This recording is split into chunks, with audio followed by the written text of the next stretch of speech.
talk more about this, Congressman Ken Buck of Colorado joins me here on set. Congressman, thank you so much for being here. Thanks for having me. I want to start in Israel, since we were just speaking with Oren, and particularly your sort of piece of the puzzle, which is obviously the request for funding for Israel. I know you voted against the short-term government funding legislation this week. Do you think it was a mistake not to put emergency funding for Israel in that package?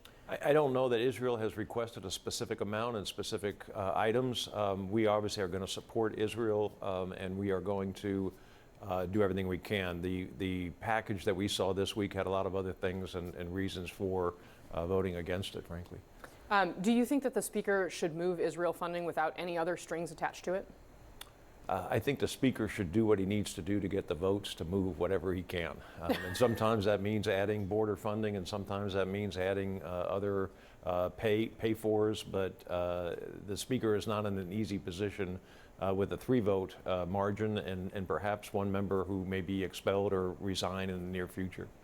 Right, that would take it down to 2.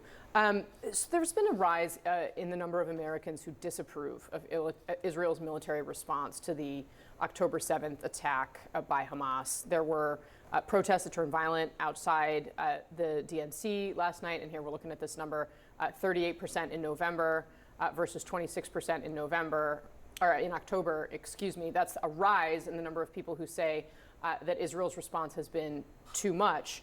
So this is the political backdrop. What do you think is driving that?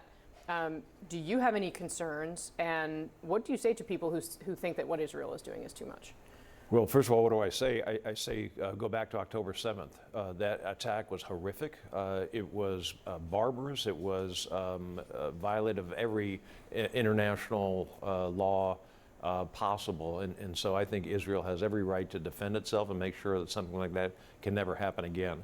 I think a lot of people get their information from TikTok. They get a lot of information from other news sources that aren't very credible, and they are relying on those news sources for their opinions. And I think that we need to do a better job, frankly, in the political world and other places to make sure people understand the history of Israel, how it came about, the real hatred that exists in the Middle East between different groups and how that hatred goes back thousands of years. What we want to make sure is that American boots are not on the ground in the Middle East as much as possible, and we want to make sure we're not shedding American blood. So we should be supporting Israel, in my view, in this endeavor. You mentioned TikTok and stuff that's circulating on there. The Guardian had to take down a letter that Osama bin Laden wrote in the aftermath of the September 11th attacks, after claims from it proliferated on social media.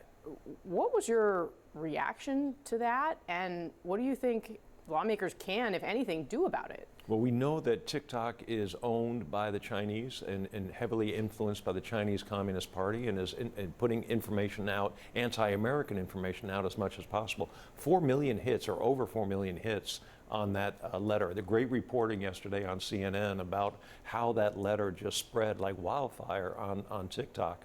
And then TikTok says, well, we did everything we could to take it down. The reporter on CNN found it in 14 different places. Unbelievable that TikTok is not taking more responsibility for putting terrorist propaganda out into the American mainstream. This has also become a conversation in the presidential race. Who do you think is talking about this issue in the right way, Ron DeSantis or Nikki Haley? Because they are significantly at odds. Yeah, I think that, I can't say that I know all the nuances of their different positions. I can tell you that, having worked a lot on antitrust issues involving big tech, we have a real problem in this country with how big tech manipulates young people and their views. And so I think that it is something that we need to make sure we have more competition.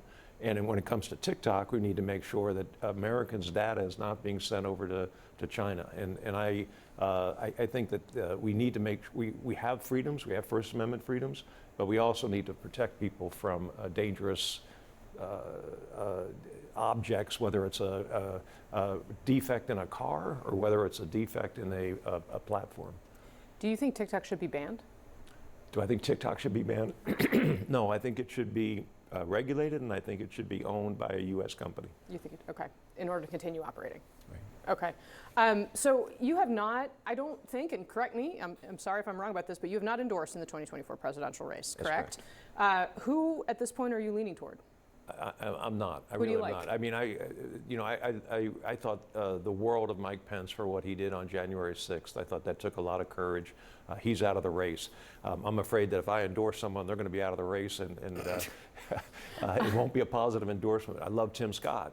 He's out of the race. And so really, in my view, we've got Ron DeSantis and Nikki Haley, and we'll see if Donald Trump ever shows up to a debate.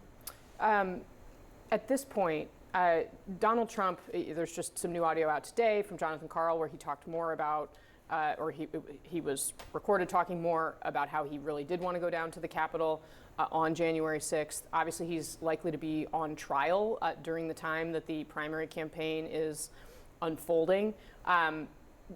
Several trials, probably. Several, yes. The major federal Jack Smith probe likely to begin probably earlier in the process before there is a Republican nominee who's locked down enough convention delegates to win the nomination. If Donald Trump is convicted and is also the Republican nominee, what should the Republican Party do? Well, here's the real issue from my perspective, and that is that impeachment requires a high crime or misdemeanor. If Donald Trump is a convicted felon, the day he shows up to Congress, you can imagine the impeachment, legitimate impeachment inquiries and motions that are going to be made. And so I think it's a real problem having someone that has, in the impeachment, the crimes aren't just crimes that have nothing to do with politics or his presidency. They are integrally involved with how he operated the White House and what he did after he lost an election. I think that is really a cause for concern. I think the Republican Party, and I hope the primary voters take that into account. I don't know that the party can take action as much as the voters can take action.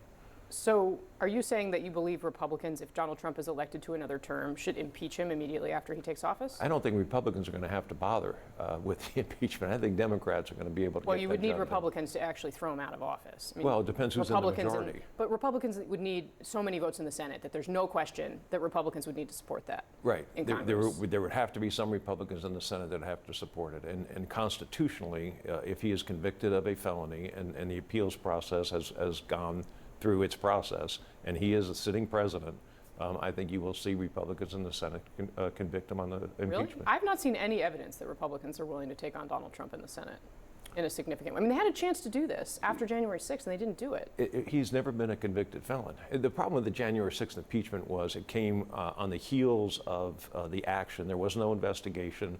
The Chief Justice didn't even sit in the Senate and preside over the proceedings because he was no longer president. The Constitution says you impeach a president, not a former president. And so I think there were a lot of other issues involved in that particular impeachment. All right. Terrifying series of what ifs, I have to say. Congressman Ken Buck, thank you very much for joining us today. I hope you come back. Thank you.